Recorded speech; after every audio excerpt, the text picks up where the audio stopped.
দু একজন ওনার কাছে গরিবের কোনো স্বার্থ নেই, দু একজন শিল্পপতির স্বার্থে উনি বলেন 70 বছর কি করেছে কংগ্রেস। 70 বছর কংগ্রেস যে সম্পত্তি ভারতবর্ষের যে সম্পত্তি সৃষ্টি করেছিল, যে সম্পদ সৃষ্টি করেছিল, সবগুলি নরেন্দ্র মোদী 10 বছর বিক্রি করে দিয়েছে। সে রেল বলুন, হাওয়া আড্ডা বলুন, মাইন কারখানা বলুন, তেলের কারখানা বলুন, কয়লা কারখানা বলুন, ইন্স্যুরেন্স বলুন, ব্যাংক বলুন, সবগুলিকে বিক্রি করে দিয়েছে। নরেন্দ্র মোদীকে যদি আজকে জিজ্ঞেস করা হয় যে ভারতবর্ষ, ভারত সরকার কোন সম্পত্তিটার মালিক, উনি বলতে পারবেন না একটা সম্পদ। উনি একটা সম্পদ সৃষ্টি করেছেন ওনার প্রধানমন্ত্রী কালে 10 বছর, বলতে পারবেন। কিন্তু উনি বিক্রি করে দিয়েছেন ভারতবর্ষের সমস্ত সম্পদ, যেটা 70 বছর কংগ্রেস করেছে। কৃতিত্ব হলো ওনার এই 70 বছরের কংগ্রেস সম্পদ সৃষ্টি করেছে, উনি 10 বছরের সবগুলি সম্পদ ওনার বন্ধুদের কাছে বিক্রি করে দিয়েছে। আর তার মাধ্যমে আজকে ভারতবর্ষটা একটু লুট হচ্ছে। উনি একটা ভ্রষ্ট, আপনারা জানেন আইন, আমরা অনেক কথা বলতে পারি না আইনজীবী হিসেবে। দেখেছেন আপনারা রাহুল গান্ধী একটা ডিফামেশন মামলাতে অভিযুক্ত ছিল। কোন নজির পাবেন না ভারতবর্ষের স্বাধীন হতে আজকে পর্যন্ত কাউকে ডিফামেশন মামলায় 2 বছর শাস্তি দিয়েছে।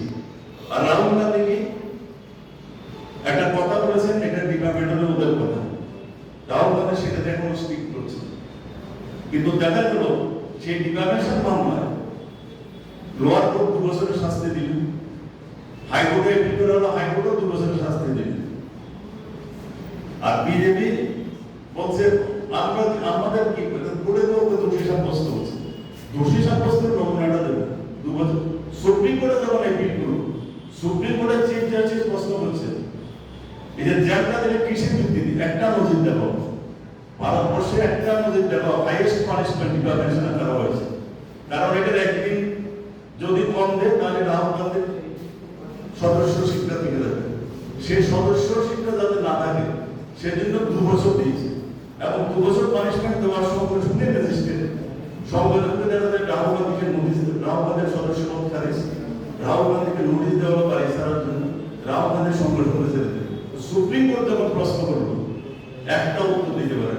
এই হলো আমাদের বিচার ব্যবস্থার মধ্যে বিশ্বাস আছে, কিন্তু সুপ্রিম কোর্ট যখন প্রশ্ন করে বিচার ব্যবস্থার লোয়ার কোর্টের এক বিচার জাজমেন্ট নেই, তখন মানুষের কাছে সন্দেহ হয় রাহুল গান্ধীর জেলটা কিভাবে হবে।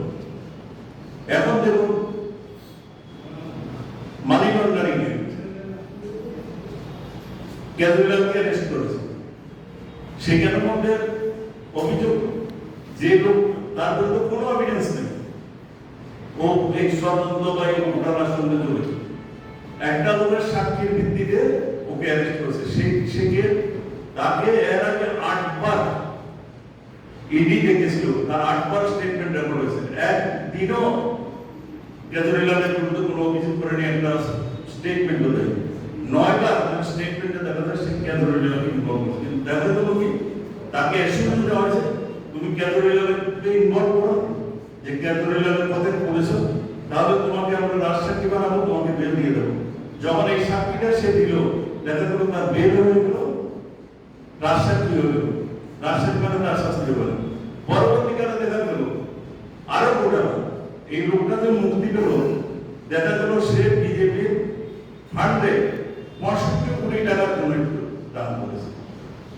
এর ভিত্তিতে এরকম লোকের ভিত্তিতে আজকে ইডি অ্যারেস্ট করছে, জেলে ঢুকাচ্ছে। রাহুল গান্ধী বলেছিলেন